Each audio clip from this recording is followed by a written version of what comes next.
खास तौर पे आप देख रहे हैं कि तेजस्वी यादव लगातार वहाँ मौजूद हैं, जनता के बीच हैं, लोगों से मुलाकात कर रहे हैं, अपने जो राजद की सियासी जमीन है, जो वोट बैंक है, उसको वहाँ तलाशने की कोशिश कर रहे हैं। कहा जा रहा है कि प्रधानमंत्री जो दाढ़ी बढ़ा रहे हैं लंबे वक्त से, ये कहा जा रहा है कि रविन्द्रनाथ टैगोर, और इसकी तैयारी की थी वो महीनों से जो है तैयारी कर रहे हैं। तो इस बात से पता चलता है कि भाजपा इसको लेकर कितना गंभीर है बंगाल को लेकर। ये भाजपा का शादी का डेट है, तो सारी तैयारियां, सूट सिलवाना सब कुछ उसी के लिए है। ये होता ही है। महाराष्ट्र में आप देखिए, जिस शिवसेना के साथ वो गई, उस शिवसेना के साथ ही उसके इतने परिस्थितियां बिगड़ गई, इतना मतलब रातों रात सब कुछ उल्टा हुआ कि आज उसी सरकार से वो बाहर हैं और उनके विपक्षी महासत्ता।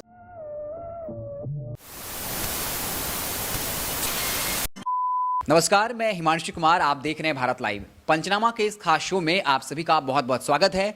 इस खास शो में हमारे संपादक डॉक्टर अमन मिश्रा खबरों की चीरफाड़ करते हैं, खबरों की तह तक जाकर आपको एक ही खबर को अलग अलग एंगल से, अलग अलग पर्सपेक्टिव से समझाने की कोशिश करते हैं।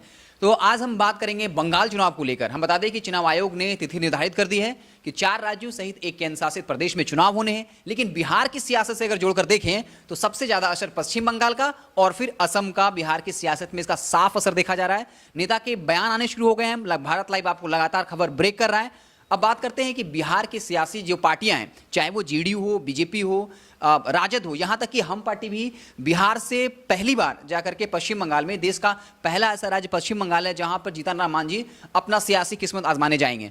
तो हम बता दें कि आपको पता है पश्चिम बंगाल चुनाव को लेकर बीजेपी काफी गंभीर है और इस बार किसी भी तरीके से बंगाल के किले को फतह करना चाहती है। लेकिन बिहार की बहुत बड़ी भूमिका होगी। आपको पता होगा जेडीयू ने बाकायदा गुलाम रसूल बलियाबी को बंगाल चुनाव प्रभारी बना दिया है और ये भी खबरें आई कि जेडीयू वहां 70 से 75 सीटों पर चुनाव लड़ सकती है। और कन्हैया कुमार से मिलना, असदुद्दीन ओवैसी की तमाम विधायकों से मिलना, ये बताता है कि नीतीश कुमार बंगाल में एक नई समीकरण को जो है गढ़ने में लगे हुए हैं। साथ ही साथ राजद के बारे में पता होगा कि ममता बनर्जी से लगातार मिलना चाह रहे हैं। महीनों पहले जो है उन्होंने स्पष्ट कर दिया था कि वहां पर चुनाव जो है ममता बनर्जी को सपोर्ट करेंगे, लेकिन कोई रिस्पॉन्स नहीं आ रहा। इसमें प्रशांत किशोर से की बात चल रही है कि वो नहीं चाह रहे हैं। खैर जो भी हो, लेकिन आज हम बात करेंगे पश्चिम बंगाल के चुनाव को लेकर कि बिहार की क्या भूमिका रहने वाली है। सर, पश्चिम बंगाल का चुनाव, हालांकि तो चुनाव सर 4 राज्य सहित पुडुचेरी में होने वाले हैं, लेकिन सबसे ज्यादा अगर चर्च हो रहा है तो वो पश्चिम बंगाल को लेकर हो रहा है। तो क्या वजह है और बिहार की जो तमाम सियासी पार्टियां हैं उसको लेकर क्या कुछ पश्चिम बंगाल में होने वाला है?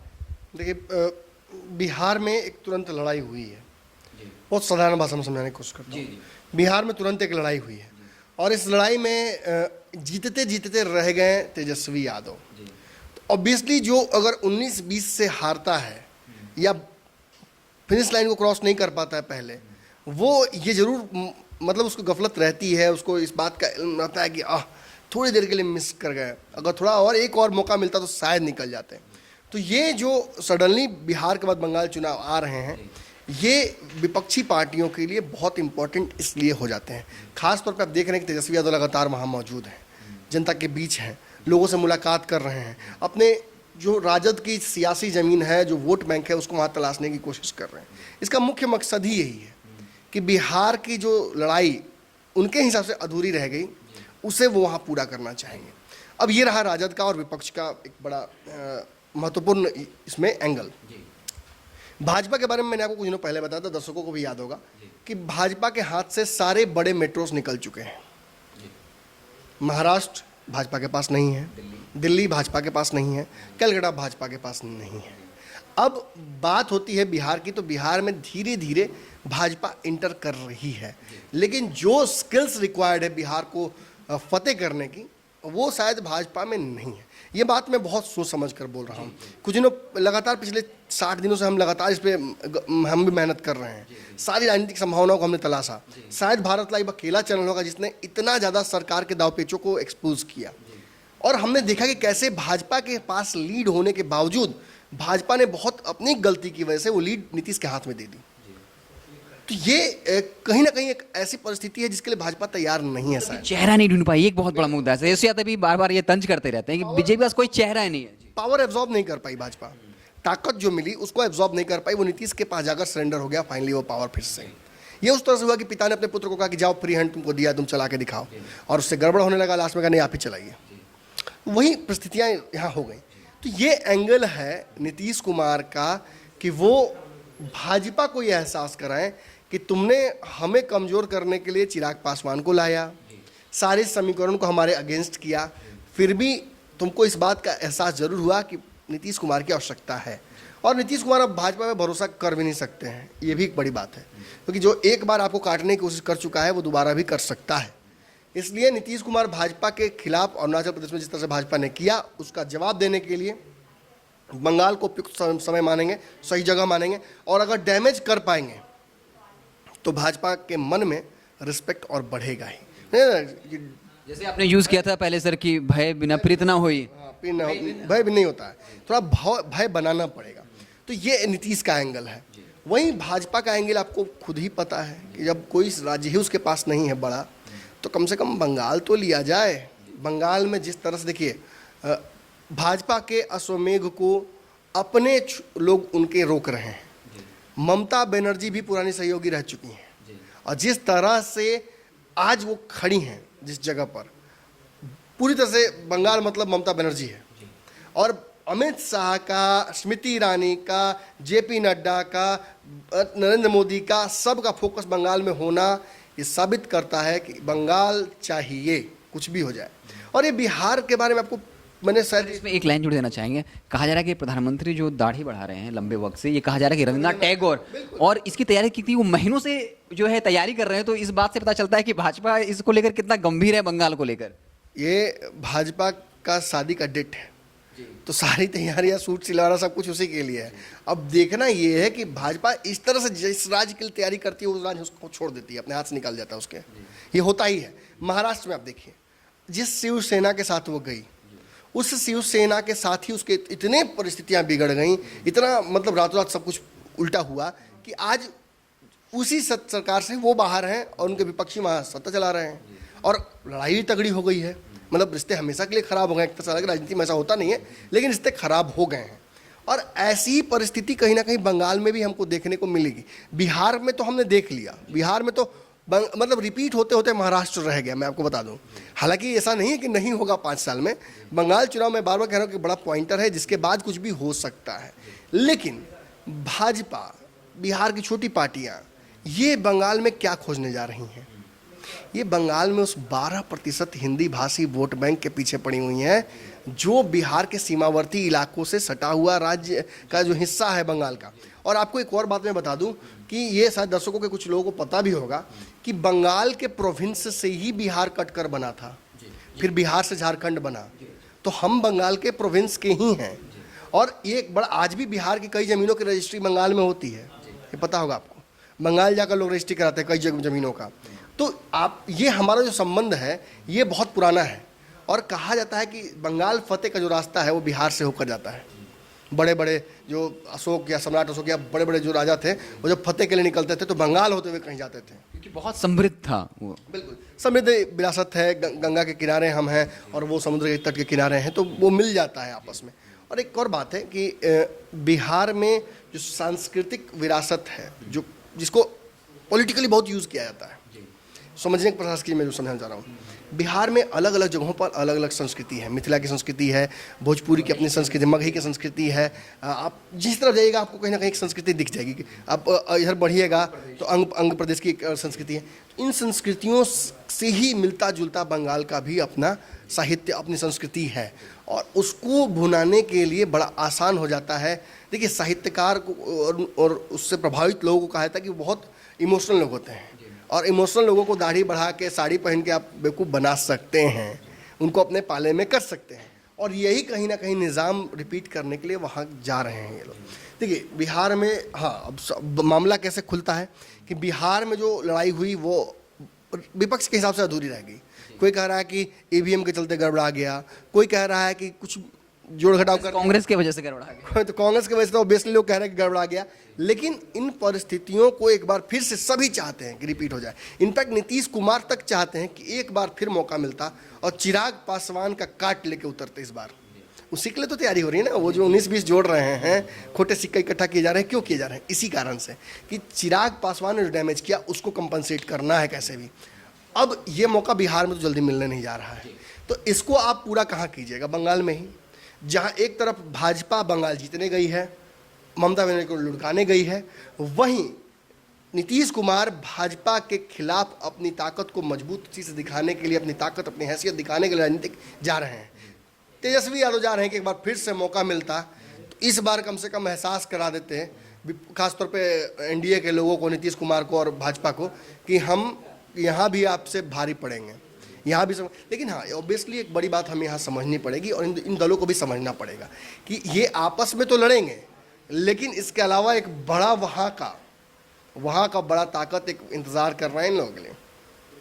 ममता बनर्जी इतनी कमज़ोर नहीं है और ना इतनी कमज़ोर हुई हैं कि इन दलों का बिहार का वहाँ जाकर ममता बनर्जी के समीकरण को बिगाड़ने का एक चांस बन सके।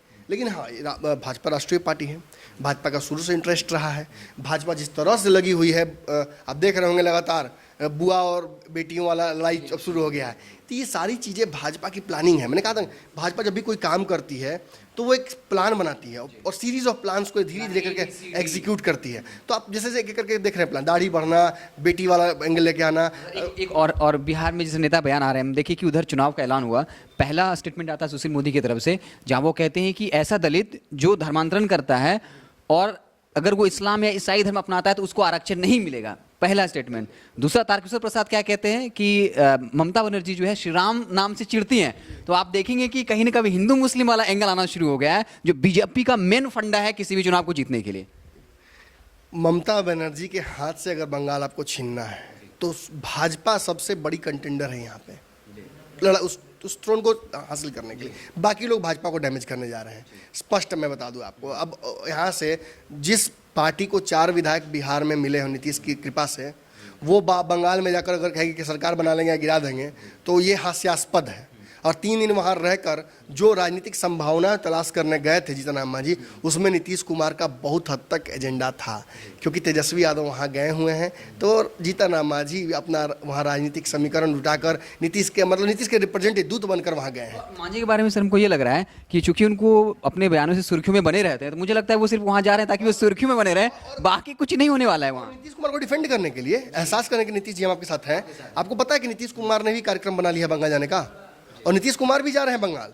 तेजस्वी का वापसी होगा, इनका जाना होगा, और वहाँ जाकर इन्होंने बाकायदा वहाँ जो इनके प्रदेश अध्यक्ष हैं, वहाँ जो इनके महासचिव हैं, सभी को इन्होंने एक मीटिंग तय की है और उस मीटिंग में जाकर ये तय करके अनाउंस करेंगे कि हम इतनी सीटों पर चुनाव लड़ेंगे।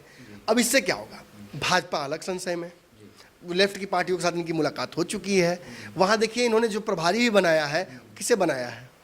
गुलाम रसूल बलियावी को, मुस्लिम समाज के व्यक्ति जो कि मुखर होकर वहाँ पर भाजपा के खिलाफ भी बोल पाएंगे, बोलना पड़ेगा। सर जब मुस्लिम का समुदाय का जिक्र हुआ तो हम चाहते हैं कि डेटा सर दे दे जो मुस्लिम वहाँ पे सर कम से कम 120 से 25 सीटें हैं जो मुस्लिम बहुल क्षेत्र है, डोमिनेटेड है।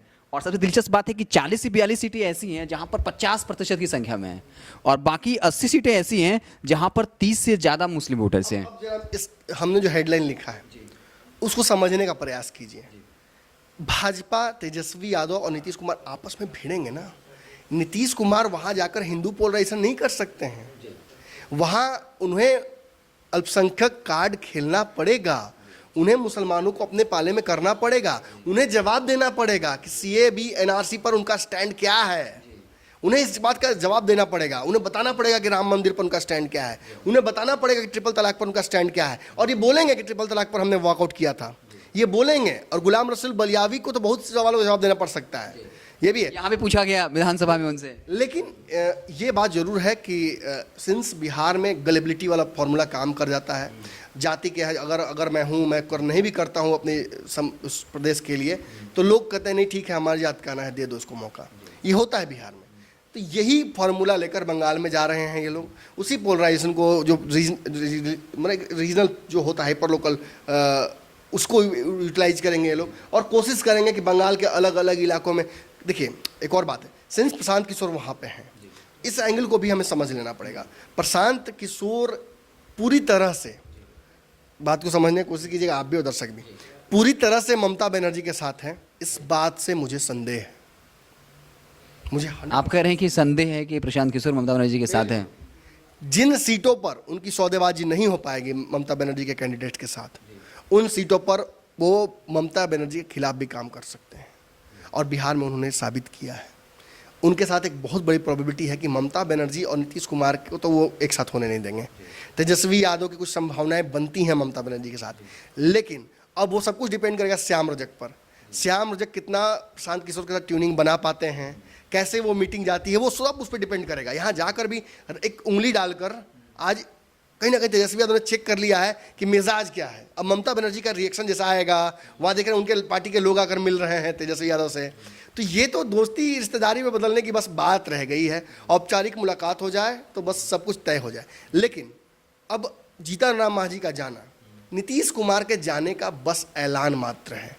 इसके अलावा भाजपा की वहाँ मौजूदगी और भाजपा को डैमेज करने के लिए सारे, अब लेफ्ट की पार्टियाँ देखिए ना, यहाँ गठबंधन में है, वहाँ अलग अलग लड़ रही हैं। तो आप ये मत समझिएगा कि वो पूरे बंगाल के लिए समीकरण बन रहा है। हाइपर लोकल लेवल पर अलग अलग विधानसभा क्षेत्रों के हिसाब से समीकरण बनाए जाएंगे और उन्हीं समीकरणों पर सारी पार्टियां काम करेंगी। और जिस तरह से प्रशांत किशोर वहां मौजूद हैं और इन हाइपर लोकल इनकम्बेंसीज का फायदा उठाएंगे। देखिए, प्रशांत किशोर पूरे राज्य के लिए एक साथ प्लान नहीं बनाते हैं, अलग अलग विधानसभा क्षेत्रों का हॉर्सेस फॉर कोर्सेस वाला उनका नियम होता है। यहाँ भी चिराग पासवान के साथ उन्होंने केवल जदयू को ही डैमेज नहीं किया है, बात समझने की कोशिश कीजिए। वहाँ भी वो वही समीकरण लेकर आएंगे और इस बात से इनकार नहीं किया जा सकता है कि विभिन्न पार्टियों को वहाँ पैसे कमाने का मौका मिलेगा। कई पार्टियां तो इसी कारण से जाएंगी वहाँ। तो ये आज का हमारा पंचनामा विश्लेषण था कि पश्चिम बंगाल को लेकर बिहार की सियासी पार्टियों की क्या तैयारियां हैं, साथ ही साथ प्रशांत किशोर की क्या रणनीति है, तेजस्वी यादव किस हद तक जो है ममता बनर्जी के साथ गठबंधन बना पाएंगे, अभी बातचीत हो रही है, कुछ फाइनल ऐलान नहीं हुआ है, और प्रशांत किशोर की क्या भूमिका होगी। तमाम जो बिहार की सियासी पार्टियां हैं उनको उनका जो राजनीतिक भविष्य क्या और कैसे रणनीतियां बनाएंगे, ये खास करके आज के पंचनामा विश्लेषण में था। हम बता दें कि पश्चिम बंगाल चुनाव को लेकर अब जो है बिहार में खास करके अब सियासी हलचल जो है मचना तय हो गया है। साथ साथ जो लगातार खबरें आती रहेंगी पश्चिम बंगाल के कॉन्टेक्स्ट में बिहार से जुड़ी सियासत की खबरें, हम उससे लगातार आपको अपडेट करते रहेंगे। आप देखते रहें भारत लाइव। साथ ही साथ जो यूपीआई कोड आपको दिख रहा है, आप यथासंभव जितना हो डोनेट करें ताकि हम इसी तरह की सच्ची और निर्भीक पत्रकारिता करते रहें। बहुत बहुत धन्यवाद। अगर ये वीडियो पसंद आई और वह बिहार के राजनीति और बिहारियत से सरोकार रखेनी तो सब्सक्राइब बटन दबा के चैनल के सब्सक्राइब कर ली। ओजे एगो घंटी बा, ओकरा बटन दबा देला से कुल सटीक और मारक खबर रुआ मुफ्त में मिल जाई। अगर रुआ पत्रकारिता के हमनी के नया प्रयोग में सहयोग कर चाहतानी तो ज्वाइन बटन दबा दी। पेटीएम नंबर नोट कर ली 9386816700। धन्यवाद।